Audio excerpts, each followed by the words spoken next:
સમગ્ર દેશભરમાં હર્ષોલ્લાસ સાથે કૃષ્ણ જન્મોત્સવની ઉજવણી કરાઈ રહી છે। સૌરાષ્ટ્રમાં જન્માષ્ટમીની સાથે સાથે શ્રાવણીયા જુગારનું પણ મહત્વ છે। ત્યારે બોટાદના ગરડાના સ્વામિનારાયણ મંદિરના ઉતારા રૂમમાં જુગાર રમતા પકડાયા છે, જેમાં એક સ્વામી પણ પકડાયો છે। પ્રાપ્ત માહિતી અનુસાર ગરડા પોલીસે જૂના સ્વામિનારાયણ મંદિરના રૂમમાંથી જુગાર રમતા 8 લોકોને ઝડપી પાડવામાં આવ્યા છે।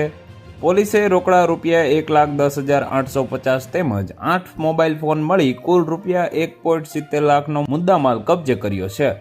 જૂના સ્વામી મંદિરમાં ઉતારા વિભાગના 5મા માળે રૂમ નંબર 509માં જુગાર ચાલતો હતો। પોલીસે બાતમીના આધારે રૂમમાં રેડ કરતા 8 શખ્સો પૈસાની હારજીતનો જુગાર રમતા હતા। જૂના સ્વામી મંદિરના રૂમ નંબર 509માં રહેતા હરિકૃષ્ણ ગભરુભાઈ વાઘ ઉર્ફે પાર્ષદ હરિકૃષ્ણ ગુરુ છત્રભૂતદાસજી સ્વામી જુગાર રમાડતા હોવાનું પોલીસ તપાસમાં સામે આવ્યું છે।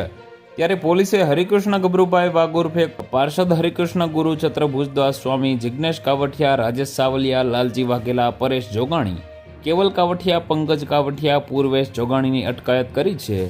પોલીસે તમામ શખ્સો વિરુદ્ધ જુગાર ધારાની કલમ હેઠળ ગુનો નોંધી કાર્યવાહી હાથ ધરી છે।